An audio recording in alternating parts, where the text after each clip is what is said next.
Hi, I'm Tristan, and this is Thinking About Politics.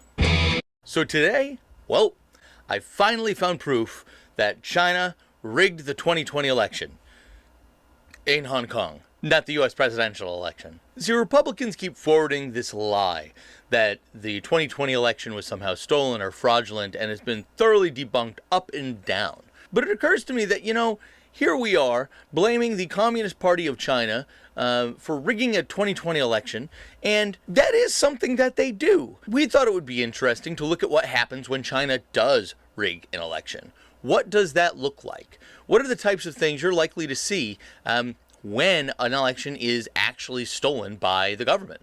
And if that seems at all interesting to you, why don't you give us a like or a share or a subscribe? That's mighty nice. So we got the idea for this after watching a video by TLDR News Global. We're going to put a link down in the description. I hope you go ahead, give it a watch and a like. Tell them that Thinking About Politics sent you.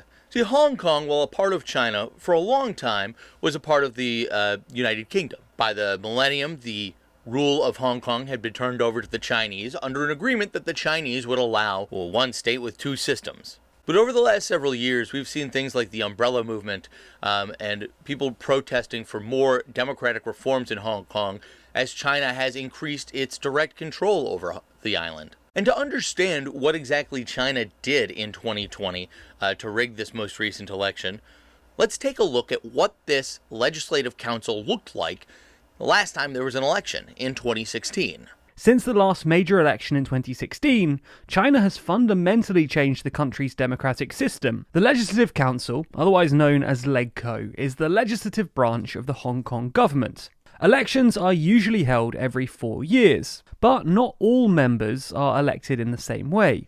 In the last elections in 2016, half of the 70 seats were elected by multi-member geographical constituencies. We're not going to explain precisely how this works, but it's a broadly proportional electoral system. The other half were elected by so-called functional constituencies. In 30 of the 35 functional constituencies, the electorate isn't restricted by geography, but rather by sector. For example, the agriculture and fisheries industry has a seat in LegCo, elected only by specific people in the agriculture and fisheries industry. It's not like every fisherman in Hong Kong gets a vote, only the big players in the industry. The remaining 5 functional constituencies, known as super seats, are a touch more democratic.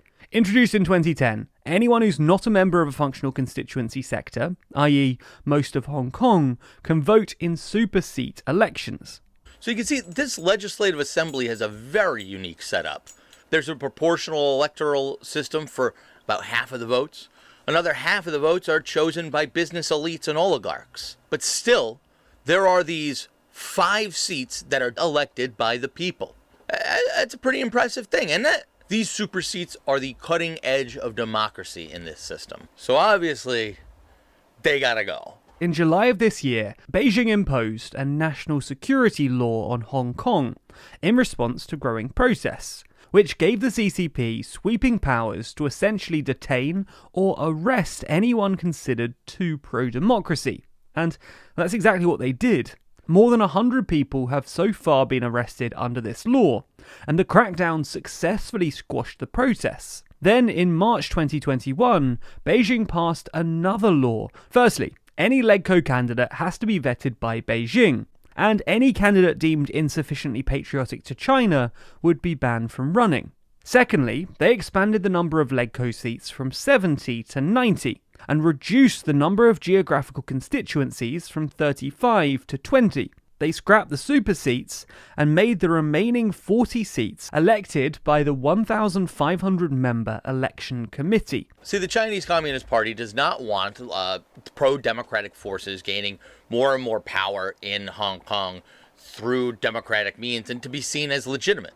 By changing who's allowed to run for office and by changing the makeup of this assembly, you're controlling the outcome. So one thing you might look for if you're looking for evidence of election rigging are changes in the law that narrow the ability to engage in elected office, to run for office. Did we see that in the run-up to 2020?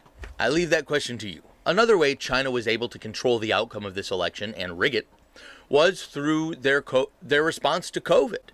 They were able to use COVID to leverage changes in the electoral system. Now, I can hear some of you Trump supporters saying, hey, isn't that what happened in the United States? Different states leveraged COVID to change their voting system and allow mail-in votes. Well, you could view it that way, but look at the difference here. In June of 2020, Chief Executive of Hong Kong, Carrie Lam, used emergency powers to push the election back a year until September 5th, 2021. According to Lam, this was because of the pandemic, but it was quite convenient timing for Beijing, because it meant it gave them more time to essentially rig the upcoming elections.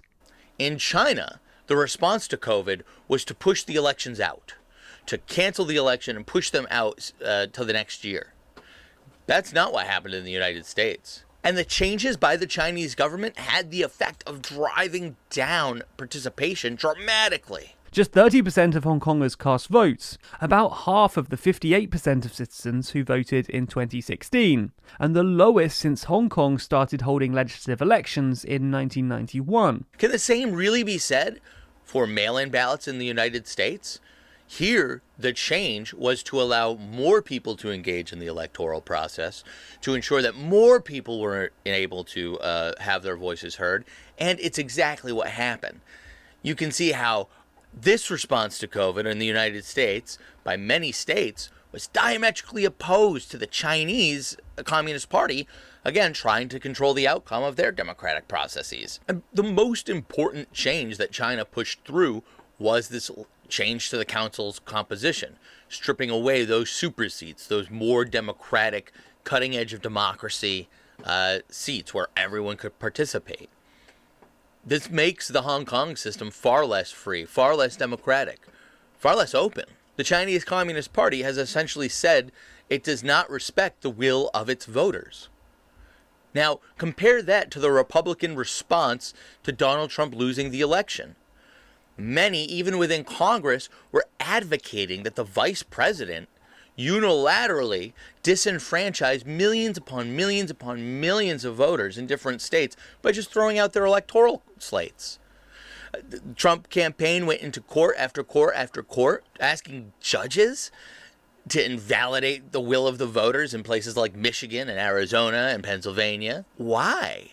Doesn't that seem very similar to the Chinese Communist Party's attitude towards their own voters? I just want the Republican Party to take note that the tools of totalitarianism used by the Chinese Communist Party are those same tools you're trying to pick up. You gotta hold up the mirror here, and if you see something you don't like, take note.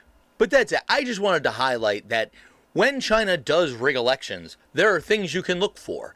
And when I look for those things in the United States, I don't see the Communist Party of China engaging in that behavior. I see the Republican Party.